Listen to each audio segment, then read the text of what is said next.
My students all have a variety of educational backgrounds.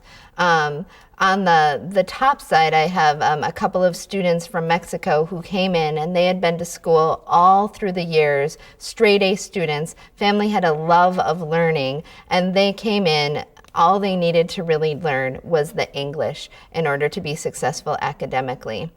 In the exact same classroom, I had a student who came in, started school 2 weeks ago. As a 13-year-old, this was her first experience ever with school.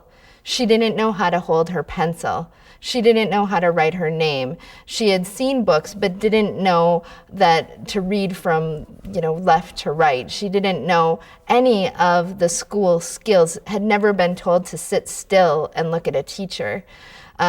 This makes our job as ELL teachers exceedingly difficult. When you have students who have had no school, or many of my students have had interrupted schooling. Maybe they went to school for kindergarten and first grade, and then the war broke out and they couldn't go to school for a couple years. Then after the war was over, the family had money for them to go to school for half the year, and then the money ran out and they didn't finish the year. So you have students that come in with different varieties of schooling. It's important to meet them where they are, find out how much they do know, and to give them the skills they need to be successful. In St. Paul, we have a lot of refugee students, and we've done a couple of things to help ensure that they can be successful and help them get used to a school environment. Whenever possible, we have tried to connect up with community organizations so that we can coordinate our services and ensure that we're all on the same place and giving the same messages to our families. Those services, community organizations, have also been very useful in finding interpreters. Every winter, I'm alerted to places where my students can go to get boots and winter jackets and scarves and hats, and other things that families might need to get involved. You have to understand that a lot of these families come in with nothing. Some of the students don't know how to use a toilet, how to use a flush toilet. They don't know how to use the sink. They don't know how to use the stove. Everything is brand new for them. And you just need to be patient, and you need to not just teach the academics, you need to teach the school skills necessary for them to be successful in school and in life. I don't know all of the answers, but I do know that when my students have needs, there's a network of people in my school and in my district and in my greater community that can help these students. I had a student who was having trouble seeing. I sent her to the nurse. The nurse did an eye exam, saw that she really needed glasses. The family didn't have access to medical care, and the nurse was able to, through a community organization, find a place where she could get a free eye exam and even a free pair of glasses.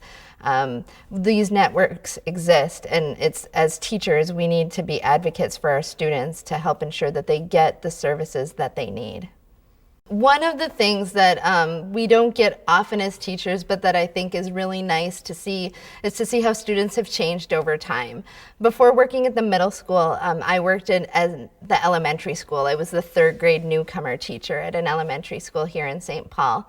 And twice now in the middle school, I've had students that were brand new to me as third graders when they came.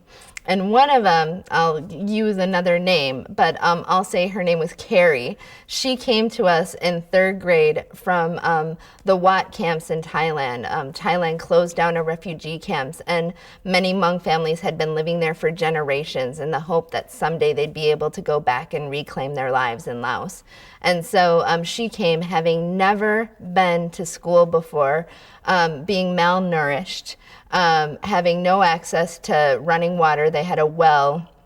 As part of her newcomer class, we taught them about how to brush their teeth, how to use a toilet, how to use shampoo, how to use soap, all of these really, really basic skills that they didn't know beyond the reading and writing things.